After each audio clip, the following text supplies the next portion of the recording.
Hello, my name is DC. I will be explaining a 5-5-4-1 formation. Simply like this. Yep. Yeah, let's get into this one, right? And I've noticed in my other videos, I do tend to, how can I say, run away with it. I'll end up explaining something else, and then I'll wait until the time of the specific formation or particular talking point that I'm talking about. All right, 5-4-1, 5 defenders, 4 midfielders, could be a winger, and you have a central striker here. Some would say not defensive enough. Sorry, it's too defensive. You're not going to do much, but trust me, this can be very attacking. One thing about formation is that it's not always the formation is bad. Sometimes the way you play that formation, your structure, your shape, and even just the type of way you play football. Because there are certain ways that you can play. You can play a low block. This can be done with any formation. You can play possession, you can play pressing football, you can play football that depends on the width, you can play football that's central. It depends on the style of play, the players you have, and the plan that you have to win the match. Because trust me, as much as a team would like to stay consistent, they always have to have more than one way of winning the match. Reason being, this can be a very attacking formation. All right, so you got the center striker here. Let's say he pushes forward and he's camping somewhere around here in between the two defenders. So so then again, you have the winger that's here, and then you have your other winger that's here. So what I would do is that I would make this guy the libero, push him higher up, like what John Stones was doing at Manchester City, whereby he would push upwards, and then what he would do is that he allows his teammates to push much more forward. I would also encourage my full backs to also join in the attack. So the reason why I would want this is so that you have multiple options. What do you mean you have multiple options? So on any side, on each side, let's just say that here, then I have my ball playing, center back, libero, the one that is probably going to screen. He's going to be the first to take action, and then he's also going to be the recycler. What do you mean the recycler? Let's say, for example, the ball is here. Let's just say this, just too compact, too congested. So what my libero is going to do, tell this guy to stretch forward. He's going to go back a bit, but he's going to maintain the same high line. Reason being, if it gets too congested, too crowded, what I'm gonna do, pass it back to him. If possible, we recycle again, pass it. If it gets too crowded, we recycle. So what it does is that this maintains possession and also encourages the team to continue building, because once I get here, we look for different ways to try and attack. So this can be a very attacking formation, as I've said. Okay, to be honest, I'd want my don't worry about the numbers here. I would actually want one player just to be slightly behind. He goes somewhere here. He's going to be a bit deeper so that in case of a counter, we are well protected here. You know what? Let's just even do this. He's just going to be slightly ahead. So what will happen is that if the number 9, he feels there's too much pressure, it can be recycled in between here. It doesn't matter if it goes back. What matters is that you have enough time to maybe think of a new way to attack the pitch. If you notice that your fullback or your number 11 or your winger is having troubles trying to beat their man, you can just recycle, boom, boom, boom. Maybe you just encourage this player here to come here so that you create a bit of an overload. So what this does is that it stretches the pitch. You see this guy here, it's very important that he stays to the touchline, because what you want to do is you want to stretch the defense. You don't want the defense to be too compact. If it's too compact, you're going to have trouble scoring. What you want to do is to stretch it. You want to be as far wide as you can. Reason being, it pushes the defense. So you can't leave him here because it's going to be a simple 1-2. So he stretches, he comes here, he also comes there, and then space starts to be created. If it's a clever team, the number 6 probably stuck, probably just goes right here just to provide cover. But then once again, you can just take the risk, add in a few more players, and you have control.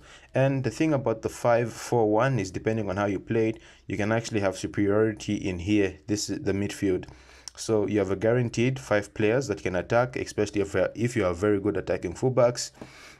And that's if you want to take if you want to take a lot of risks to score. So as I've said here, I'd probably want him a bit deeper.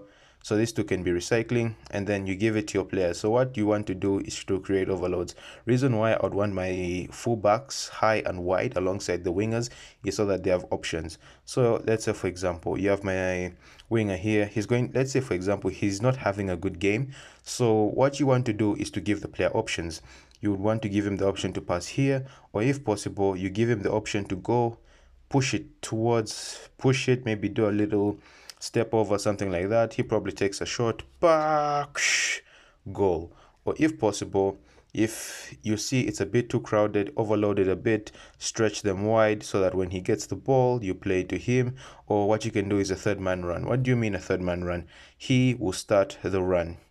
He passes it to, so let's say for example, he has the ball, he passes it to him, he passes it to him, third man run, he passes it back to him, so that at that point you create multiple options. If he wants, you can pass it to him to take a shot, or you could just pass it directly to him in between the lines that you created from stretching the defense very wide. He plays it forward, your number 9 gets there, boom, and guess what? Wele. It's very good. And also in the case that you lose possession, right?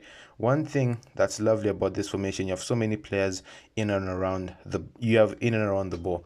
Let's say for example, he makes a bad touch, he gets it. So let's say for example, this is the number 6 that has decided to drop deeper to protect the ball.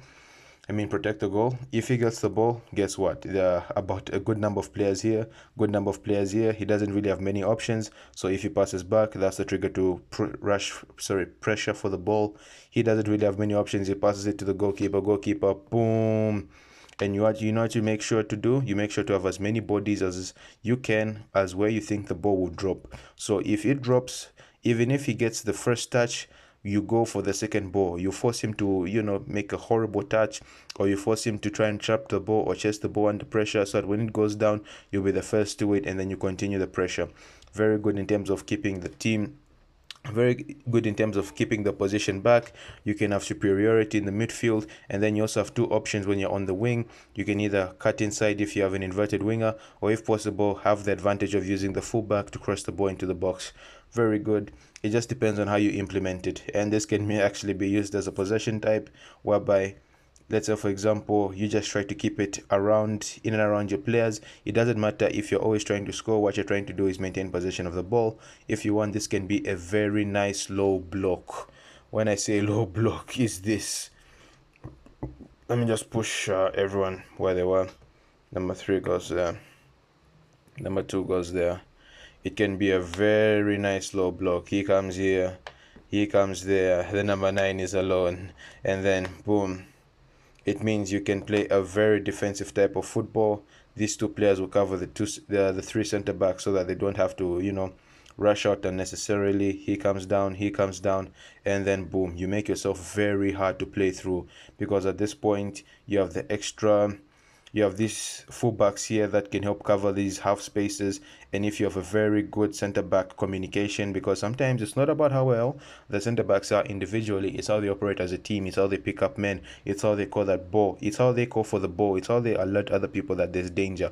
That's what makes a very good center back pairing. Even if it's 2, even if it's 3, even if it's 4, what matters is how they alert each other to danger. Very difficult to play through.